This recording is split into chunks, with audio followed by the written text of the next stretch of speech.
नमस्कार दोस्तों। आज मैं आपके पास एक आर्टिकल लेकर आई हूँ कि हमारे अंदर कितनी संवेदना है और जब हम संवेदनाओं को अपनी चेतना द्वारा ग्रहण कर लेते हैं, उनको कैच कर लेते हैं, तो वो संवेदन किस प्रकार से हमारा स्वरूप सज्जित कर देते हैं और किस तरह से हमारे जीवन में क्रांति घटित करते हैं। इस वायुमंडल में अनेकों प्रकार की तरंगें मौजूद हैं और मानवीय चेतना इतनी संवेदनशील है कि अगर थोड़ी भी एकाग्रता रखकर उन तरंगों की ओर ध्यान दें तो अच्छे बुरे सभी प्रकार की तरंगें वह पकड़ती है हमारी चेतना और हमें बताती है कि उन तरंगों का जो संबंध है वो कैसे वस्तु और कैसे स्थान से है और वो वस्तु या स्थान जिस वक्त वो तरंगें उसके साथ संबंधित हुई थी वो कैसा था, उसका इतिहास क्या था और कैसे वो अच्छा या बुरा था, लाभकारी था या हानिकारक है, अब भी और पहले भी कैसा था। हमारी मनुष्य की जो चेतना है वो बड़ी उच्च स्तरीय है। यूँ तो चेतना हर प्राणी में, हर जीवधारी में है, छोटे से छोटे मच्छर में और उससे भी छोटे सूक्ष्म से सूक्ष्म एक केंद्रीय जीव में भी चेतना है, निगोद के जीव में भी चेतना है, जिसमें कि एक शरीर में असंख्य जीव रहते हैं, अनंत जीव रहते हैं, उसमें भी चेतना है। परंतु कंपनों को पकड़ने की और समझने की क्षमता, वो सामर्थ्य सिर्फ इंसान को ही मिली है। मनुष्य का सौभाग्य है कि प्राणियों में सर्वोच्च स्तर ऐसी चेतना उसे प्राप्त है, परंतु दुर्भाग्य भी है मनुष्य का कि वो उसका लाभ नहीं उठा पाता। औसत आदमी पेट और प्रजनन में ही लगा रहता है और अपनी क्षमता का बहुत ही तुच्छ उपयोग करता रहता है। इस दृष्टि से विचार किया जाए तो मनुष्य सामान्य जीव जंतुओं जैसा ही साबित होता है, लेकिन मनुष्य के पास जो बुद्धि है, जो विवेक है, जो कुशलता है, वो तो उसे सब में शिरोमणि सिद्ध करती है और वास्तविकता भी यही है।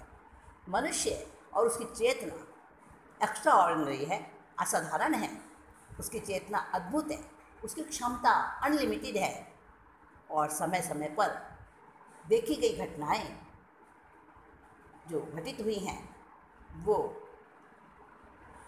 इसका समर्थन करती हैं, इसकी पुष्टि करती हैं। एक डॉक्टर टी.सी. लेथरिज हुए हैं, उन्होंने एक बुक लिखी द प्लूरलिटी ऑफ वर्ड्स।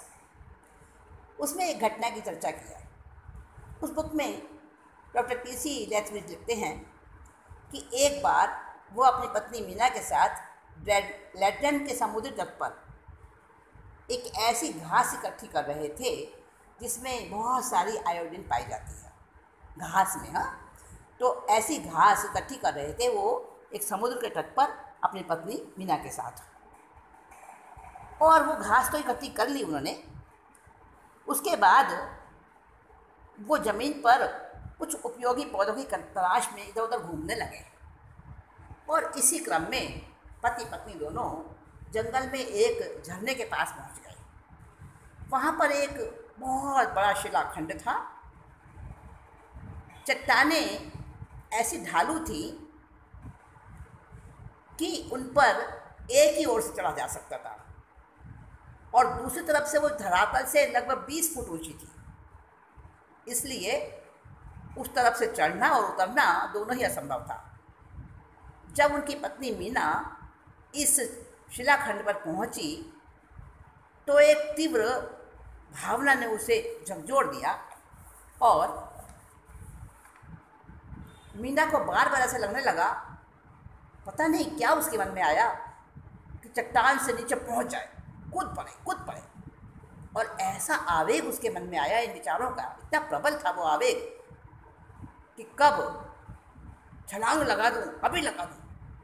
घबराकर चट्टान से नीचे उतर गई और अपने पति लैत्रिस से इसे चर्चा की उसने कि मुझे पता नहीं क्यों ऐसा लग रहा है कि अभी कूद जाऊं। उन्होंने कहा चलो यहाँ से, और दोनों तत्काल वहाँ से आगे बढ़े और निकट के एक आदिवासी कबीले के पास में पहुँच गए। उन आदिवासियों से उन्होंने उन चट्टानों के बारे में पूछा तो पता चला कि 1 वर्ष पहले उसी चट्टान से कूदकर एक युवक ने आत्महत्या करी थी और उसकी प्राण चेतना वहाँ पर घनीभूत होकर वहाँ जाने वाले हर व्यक्ति को मर जाने के लिए, आत्महत्या करने के लिए प्रेरित करती है, उत्साहित करती है। दूसरे शब्दों में कहूँ तो इसे यूँ भी कह सकते हैं कि जो भी वहाँ आता है उनकी प्राण चेतना उस चट्टान पे व्याप्त होने वाली तरंगों को पकड़ने में सफल रही। इसका मतलब ये नहीं समझना कि हर व्यक्ति को वहाँ की वो तरंगें प्रभावित या उत्तेजित करती हैं, या कि हर आदमी उन कंपनों को ग्रहण करने में समर्थ होता ही है। वास्तव में यह व्यक्ति की पर्सनल योग्यता और कंपन की तीव्रता पर डिपेंड करता है। किस वक्त वहाँ के कंपन इतने ज़्यादा तीव्र होंगे और उस व्यक्ति की योग्यता अगर ऐसी होगी कि उन कंपनों की तीव्रता को पकड़ सके, ग्रहण कर सके, तभी वो उसको पकड़ पाएगा, तभी उस पर असर होगा। सोचिए, अगर कपड़ा बहुत गंदा हो और उस पर हम दूसरा रंग चढ़ाना चाहते हो, तो चाहे उस पर कोई भी रंग चढ़ा दिया जाए, कोई अंतर नहीं पड़ेगा। पहले से ही गंदा है, वो काला काला हो रखा है, और अगर उस पर हम रंग चढ़ाए नहीं तो फिर भी कोई फर्क नहीं पड़ेगा। और एकदम हल्के रंग की अगर स्पष्टता उसमें हमें चाहिए, हल्का रंग हम उस पर चढ़ाना चाहते हैं, तो हल्के रंग का कपड़ा चाहिए, तभी उस पर रंग चढ़ेगा। गहरे रंग का कपड़ा लेकर, गंदा कपड़ा लेकर अगर हम उस पर हल्का रंग चढ़ाना चाहें तो कभी नहीं चढ़ पाएगा। कहने का अर्थ यह है कि तरंग की तीव्रता और मंदता ये एक सापेक्षिक स्थितियां हैं, कंपैरेटिव पोजीशंस हैं, और आंतरिक पवित्रता और स्वच्छता पर, अस्वच्छता पर निर्भर है। अंतराल की शुद्धता बढ़ने पर ग्रहण सामर्थ्य भी बढ़ती है। यानी इसका अर्थ ये है कि जैसे जैसे उस घटना को समय बीतता जाता है और उस समय में वहाँ की तरंगें अगर दूषित ना हुई हों, तो वह है अंतराल की शुद्धता। जैसे जैसे अंतराल की शुद्धता बढ़ती है, उतनी ही तेजी के साथ ग्रहण सामर्थ्य भी बढ़ती है और व्यक्ति हर प्रकार के कंपन को पकड़ पाने में सफल होता है। ये हमारी चेतना का ग्रहणशील स्वभाव, उसकी एक योग्यता का थोड़ा सा परिचय मैंने बताया आपको। और सुनिए घटना का वर्णन। ऐसी एक घटना है जीन फोरमैन ने अपने ग्रंथ में, अपनी बुक में द मास्क ऑफ टाइम में किया है। जीन फोरमैन लिखती हैं कि एक बार जब वो हैम्पटन कोर्ट की दीर्घा से होकर शाही मंच की ओर जा रही थी, तब उनका मन पता नहीं बिना कारण क्यों बड़ा भारी भारी हो गया और वेदना अवसाद से भर गया। कुछ भी तो बात नहीं थी, ना ही कोई घटना घटी, ना ही कोई बात ऐसी सुनी उन्होंने। पता नहीं क्यों उनका मन एक अचानक भारी हो गया। और जीन फोरमैन इस घटना का, इस मानसिक मनोवेदना का, आकस्मिक जो मनोवेदना उनकी हो गई थी, अवसाद हो गया होने लगा था, इसका कारण जानने की कोशिश मन ही मन सोचती रही, प्रयास करती रही, पर कुछ समझ नहीं पाई। और उस समय तो नहीं, परंतु बाद में उनको पता चला कि इसका कारण क्या था। जिन फोरमैन को कुछ समय बाद ये मालूम चला कि सन 1541 में इसी स्थान पर हेनरी अष्टम की पत्नी कैथरीन को चरित्रहीनता का दोषी पाकर बंदी बनाया गया था, और तब वह सुरक्षा गार्डों से बचकर उस तरफ बैठे हुए सम्राट से मिलने के लिए चिल्लाती हुई भागी थी, जो सम्राट उस समय न्याय मंच पर विराजमान थे, हेनरी अष्टम। पर वो वहाँ पहुँच नहीं सकी, क्योंकि उन तक पहुँचने का दरवाज़ा बंद था, और अगले वर्ष उसे फांसी दे दी गई। उस समय उस कैथरीन को, हेनरी अष्टम की पत्नी कैथरीन को कितना अवसाद हो रहा होगा, कितनी मनोवेदना हो रही होगी। जिन फोरमैन ने वहाँ से गुजरने वाले, वहाँ रोज आने वाले व्यक्तियों से, अनेक लोगों से इस बारे में पूछताछ की, पर केवल 3 व्यक्ति ऐसे थे, उन्होंने इस विचित्रता को बताया, और कोई भी नहीं बता सका। 3 व्यक्ति थे जिन्होंने जिन फोरमैन को यह बात बताई कि कैथरीन को इसी जगह पर बंदी बनाया गया था, और वो अपने पति हेनरी अष्टम से मिलने के लिए, अपनी निर्दोषता बताने के लिए दौड़ी थी, परंतु वो मिल नहीं पाई, और पति से बात किए बिना ही उसको 1 वर्ष जेल में रखने के बाद फांसी दे दी गई। स्पष्ट है कि चेतना की संवेदनशीलता ही कल्पना को पकड़ती है और समझती है। एक और पुस्तक की बात लीजिए, द साइकिक डिटेक्टिव। लेखक हैं कॉलिन विल्सन। उन्होंने लिखा है कि एक बार मेरी पत्नी अपने 2 छात्रों के साथ बोर्डमिन जेल देखने गई। घूमते घूमते वो एक ऐसे कमरे के पास पहुँचे, जेल के कमरे में, उस कमरे के पास पहुँच गए सब लोग, जहाँ पहुँचने के साथ ही विल्सन की पत्नी को ऐसा लगा कि खूब रोए, खूब रोए। उसका दिल ऐसा एकदम होने लगा रोने के लिए, और वो तुरंत आगे बढ़ गई, और जब वो आगे बढ़ गई तो उसकी इच्छा भी वहीं ख़त्म हो गई रोने की। और बाद में पता चला कि एक दुर्दांत कैदी था, और उसको उसी कमरे में रखकर भीषण यातना दी गई थी कि रोते रोते उसके प्राण निकल गए। कैदी की वही पीड़ा विल्सन की पत्नी के संवेदनशील प्राण में संतरित होने लगी थी, और उनको भी रोने की इच्छा होने लगी थी, वैसी अनुभूति होने लगी थी। जब विल्सन की पत्नी आगे बढ़ी तो उन्हें टीन शेड मिला। फिर उनकी मानसिकता में एक बार फिर से परिवर्तन आया। इस बार मन गहरी उदासी से भर गया। काबू पाने का बहुत प्रयास किया, पर बेकार रहा। सारे जेल को देखने के बाद वो जेलर के पास पहुंची और पूछा कि वो टीन शेड वहाँ की बात बताइए, उस संबंध में जानकारी चाहिए उन्होंने। जेलर ने बताया कि उस टीन शेड में वैरनाम बुहर नाम का एक हत्यारा रहता था, जिसने एक साथ 4 लोगों को मार डाला था, और उनमें 4 लोगों में उसकी माँ, भाई और फार्म हाउस के 2 नौकर थे। बुहर एडमंटन एल्बर्टा का रहने वाला था।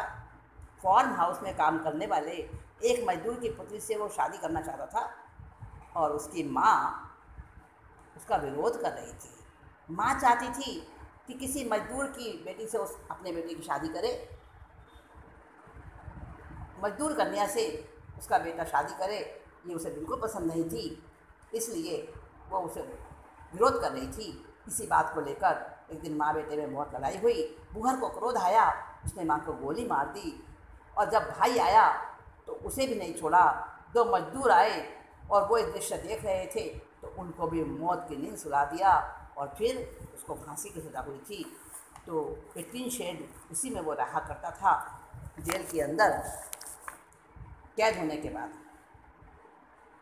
जेलर ने बताया कि वो बूहर हत्यारा जितने दिन तक इस 3 शेड में रहा बराबर पश्चाताप करता रहा, अपराध बोध से ऐसा ग्रसित था कि हमेशा एकांत में गुमसुम रहता था। जब मन करता खाना खाता, वर्ते यूँ ही पड़ा रहता। बार बार उसे कचोटता रहता कि माँ भाई की मैंने हत्या क्यों करी। इतना गहरा पश्चाताप था कि जब से वो आया था इस जेल में कभी किसी से कोई बात ही नहीं करी उसने। जो कुछ पूछा जाता बहुत कुरेदने पर, कई बार पूछने पर छोटा सा उत्तर देता। यही उदासी उसकी यहाँ के वातावरण में भर गई थी। और जो कोई भी इधर आता है बहुत लोगों को उसी मानसिकता में ये भूमि घसीट लेती है। ये घटना महात्मा आनंद स्वामी के पुत्र श्री रणवीर के साथ जेल में हुई अनुभूति से बहुत मेल खाती है। महात्मा आनंद स्वामी का पुत्र रणवीर था जेल के अंदर। जब उसका भोजन एक वार्डन बनाता था जिसने कि कोई खून किया था और अब वो वार्डन बना दिया गया था उसका व्यवहार अच्छा होने की वजह से। जब भी महात्मा स्वामी के पुत्र रणवीर उसके हाथ का बना हुआ भोजन लेते तो उन्हें खून करने के स्वप्न आते थे। देखिए कितना अजीब है। उसके हाथ का भोजन करते तो उन्हें वही अनुभूतियाँ अनुभव होने लग जाती थी और किसी का खून कर दूँ या खून कर दिया मैंने, ऐसे स्वप्न आते थे। विज्ञान भी अब इस प्रकार की घटनाओं को सत्य को स्वीकार करता है।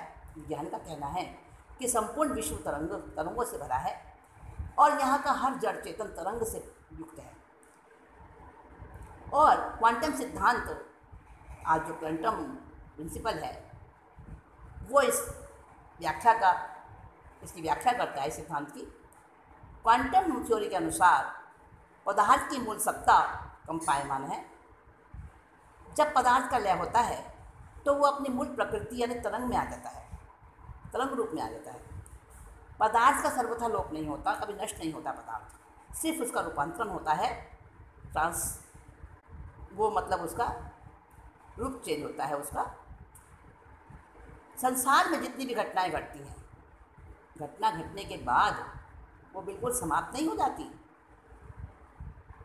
तरंग रूप में अपना अस्तित्व बनाए रखती हैं। और इन्हीं सूक्ष्म तरंगों को मानवीय चेतना का जो मस्तिष्क है, हमारा सर्वोच्च संस्थान है चेतना का, मस्तिष्क, हमारा ब्रेन, वो उसको पकड़ता है और उसकी जानकारी कर लेता है। विज्ञान को जानने वाले लोग कहते हैं कि जब हमारे मस्तिष्क तरंगों की आवृत्ति घटनाक्रम में फैलने वाले तरंगों की आवृत्ति के नज़दीक होती है, उसकी ट्यूनिंग में होती है, तो उस मनुष्य को स्थान का या वस्तु का, उसके संबंधित घटनाओं का कुछ कुछ आभास होने लगता है। किंतु जब दोनों की आवृत्तियाँ एक दूसरे के बिल्कुल बराबर हो जाती हैं, तब घटनाएं ऐसी साकार हो जाती हैं मानो कि सब कुछ सामने घट रहा हो। इसी को आध्यात्मिक भाषा में जाति संबंध ज्ञान कहते हैं और विज्ञान भी इसे मानता है। और आज विज्ञान फीडबैक के नाम से इस सिस्टम को, इस टेक्निक को स्वीकार करता है। योगी महर्षि साधनाओं के माध्यम से अपने आप को ऐसी भूमिका में प्रतिष्ठित कर लेते हैं कि इच्छा अनुसार अपने प्राण कंपन वो बदल लेते हैं। ऐसी स्थिति में वस्तु, व्यक्ति या स्थान संबंधी भूतकालीन घटनाएं उन योगी महर्षियों के सामने बिल्कुल प्रत्यक्ष होने लग जाती हैं, मूर्तिमान हो उठती हैं और वो चेतना की ऐसी विकसित अवस्था होती है, परिष्कृति होती है कि उनकी संवेदनशीलता या प्राण कंपन की उच्चता वो एक स्वर हो जाती है, एक लय हो जाती है और वो उस घटना को ज्यों का त्यों, जैसी वो घटना घटी थी भूतकाल में या भविष्य में भी घटेगी, उसको उसी प्रकार से वो महापुरुष उच्च चैतन्य अवस्था की स्टेज में पहुंचने पर उसको वैसा का वैसा देख लेते हैं, जान लेते हैं, जैसे कि उनके सामने वो घटना साकार हो रही हो। और यही विशिष्ट ज्ञान है जिसको अनेक अनेक शब्दों में, आध्यात्मिक ग्रंथों में, हमारे धर्मशास्त्रों में कहा गया है। तो बंधुओं, जो कुछ आगमों में, धर्म ग्रंथों में बातें आई हैं कि इस प्रकार के ज्ञान होते हैं, कोई व्यक्ति ऐसे बता देते हैं कब वो घटना घटी, कैसे घटी, क्या हुआ था, वर्षों पहले की बात, चाहे वो उस समय जन्मे भी ना हो। आपने सुना होगा कि आदि कवि वाल्मीकि ने श्री राम के जन्म से पहले ही उनकी सारी कहानी रामायण लिख दी थी। तो ऐसे उच्च चेता ऋषि मुनि हमारे यहाँ हुआ होते थे। उनकी चेतना सचमुच ऐसी प्रकाशमान होती थी। आज विज्ञान उसको साबित कर रहा है। आज हमारा विज्ञान बता रहा है, स्पष्ट संकेत दे रहा है कि केवल ज्ञान, अवधि ज्ञान या इस प्रकार के कोई भी इंस्टीट्यूशन जो होते हैं वो असत्य नहीं है, असंभव नहीं है और कपोल कल्पना नहीं है। वो संभव हो सकते हैं। मानवीय चेतना में बहुत ज़्यादा अलौकिक शक्ति है और उन शक्तियों को उजागर करने वाले उन कंपनों को पकड़ पाते हैं। उन कंपनों के साथ एक लय और एक धुन होकर, एक ताल होकर, अपनी ट्यूनिंग उसके साथ में बराबर बनाकर चेतना के तरंगों को और उस व्यक्ति, वस्तु और घटना की तरंगों को एक लयबद्ध करके उन घटनाओं के साथ तालमेल स्थापित करके उसको जान सकते हैं, देख सकते हैं। तो ये बहुत बढ़िया विज्ञान की उपलब्धि है, जिसे क्वांटम फिजिक्स, क्वांटम थ्योरी के नाम से आज एक विज्ञान की अलग शाखा बनी हुई है। हम उसका अध्ययन करें और हमें लगेगा कि धर्म ग्रंथों में जो बातें आई हैं कितनी सत्य हैं। हमें हर चीज़ को खोजी दृष्टि से देखना चाहिए, ना कि एक सिरे से नकारना चाहिए। हम अपनी तुच्छ बुद्धि को समझें और ऐसा मानें कि बात तो सही है, सही हो सकती है, परंतु हमारी बुद्धि का साइज इतना छोटा है कि हम समझ नहीं पा रहे। न कि हमें उसको कप मानना, कल्पना मानना, झूठी बातें मानना, ऐसा नहीं मानना चाहिए। तो मैं आपसे वही आग्रह करूँगी कि हम अपने प्राचीन सर्वज्ञों की बातों पर यकीन रखें, आस्था रखें, निष्ठा रखें और अपनी बुद्धि को, अपनी चेतना को, उसकी शक्तियों को बढ़ाते रहें। हमें समझ आएगा कि जो कुछ हमारे धर्म ग्रंथों में महापुरुषों ने कहा है, बताया है, वो अक्षरशः सत्य है। उसमें बिल्कुल भी संदेह की गुंजाइश नहीं है।